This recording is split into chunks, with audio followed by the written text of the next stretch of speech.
Hola, ¿cómo están? Bienvenidos. Soy el capellán Héctor Carlos Díaz y esto se llama Contacto, una manera de acercarte. Vio que hay una palabra que mucha gente le escapa, inclusive analizarla, porque cree que la vida es un poco una permanente improvisación. En realidad, la vida es una planificación total. Cuando uno tiene ese concepto de que realmente la vida es planificar, tiene la posibilidad de sumarse a esa planificación universal que Dios quiere para bendecirnos. Uno planifica todo en la vida. Fíjese, hay un pasaje que Jesús decía en el Evangelio de Lucas, en el capítulo 14, dice: ¿quién de vosotros, queriendo edificar una torre, no se sienta primero y calcula los gastos a ver si tiene lo que necesita para acabarla? Y después da un ejemplo diciendo, si alguien va a presentar una guerra, tengo que calcular si puedo con lo que tengo ganarle al ejército enemigo. Y si no, veo cómo zafo de la guerra con diplomáticos mandando pedido de paz. Entonces, Jesús hablaba de organización, de planificación. Y fíjese cómo uno es el resultado de la planificación. Uno llega, en la mayoría de los casos, o por lo menos llegaba hasta hace una generación, se planificaba la llegada de los hijos. Se planificaba el momento en que uno quería casarse, se planificaba el tiempo de las carreras, se planificaban cualquier cosa. Hoy planificamos las vacaciones. En tal fecha quiero salir y uno empieza a juntar la plata, a dónde le gustaría ir, etcétera, etcétera. Se planifica qué va a ser de la familia, dónde quiero estar cuando mis nietos sean más grandes.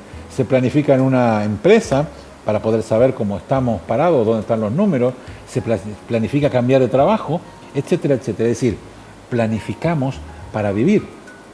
Hay una secuencia que se usa muchísimo para saber si estamos planificando bien o si nos hemos quedado en el intento. Se llama el puente de las 5 columnas. Es como si un puente grande estuviera parado sobre 5 columnas y llegar de una columna a la otra es como pasar de un tema al otro e ir creciendo, como si fuese una escalera grande hasta nuestros objetivos que tuviera 5 escalones. El principio es el mismo. El primer escalón, o si quiere, la primera columna de este puente, me indica mi realidad. ¿A dónde estoy? En realidad, tengo que pensar y hacer un análisis muy a veces honesto conmigo mismo. Hay personas que se mienten de su vida. Estoy bien, estoy tranquilo, no me pasa nada, pero en realidad es todo absolutamente al revés. ¿A dónde estoy? ¿Por qué tengo que definir bien mi realidad? Porque mi realidad contesta la pregunta ¿dónde estoy? Porque únicamente sabiendo dónde estoy, voy a poder planificar hacia dónde quiero llegar. Si yo defino mi posición en lo espiritual, en lo material, en el tiempo, yo puedo ver a dónde quiero llegar y defino mi meta, defino mi proyecto. Entonces es sumamente importante que usted y yo podamos definir eso, nuestra realidad, dónde estoy. Uno tendría que hacer esto. Pregúntate si lo que estás haciendo hoy te acerca al lugar donde quisieras estar mañana. Entonces tengo que analizar dónde estoy. Inmediatamente después, el segundo escalón o la segunda columna de nuestro puente, empieza a pensar uno, ¿qué me impide avanzar? ¿Por qué no empiezo a llegar a donde están mis sueños? ¿Por qué no hago algo para hacer lo que quisiera hacer? Normalmente ahí tenemos que evaluar las dificultades. Entonces uno se queda pensando, ¿salgo o no salgo de mi zona de confort? Estoy bien acá, ¿para qué voy a hacer otra cosa? Con lo que gano está bien, mi casa sí aguanta un tiempito más, el auto aguanta un tiempito más, esta relación aguanta un tiempito más. La zona de confort, ese aparente estado de comodidad, te lleva a la muerte en vida. ¿Por qué? Porque es una justificación perfecta para no hacer, para no crecer, para no arriesgarse, para no vivir, para no salir. Por eso se llama zona de confort. Una vez que uno empieza a ver esto y decide no, miro dónde estoy, analizo las dificultades y sobre todo las dificultades de que estoy tranquilo y no necesitaría ninguna complicación, empiezo a ver qué recursos necesito. ¿Necesito estudiar más? ¿Necesito capacitarme? ¿Cuáles son las herramientas que me faltan para ir construyendo ese futuro que quiero hacer? ¿Voy a lograr lo que quiero sin prepararme?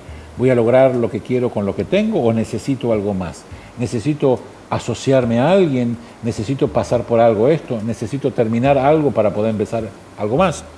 Entonces, cuando uno realmente se da cuenta qué cosas necesita para seguir, se da cuenta cuáles son sus limitaciones.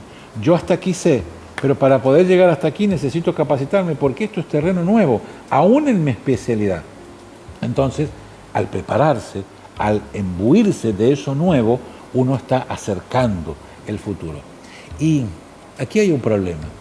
Muchas personas, cuando ven dónde están, salen de su zona de confort, empiezan a tomar todos los recursos y lo que necesitan para hacer, empiezan a sumar recursos, pero llega un momento en que no tienen la suficiente motivación y no evalúan bien cómo van creciendo y abandonan a último momento.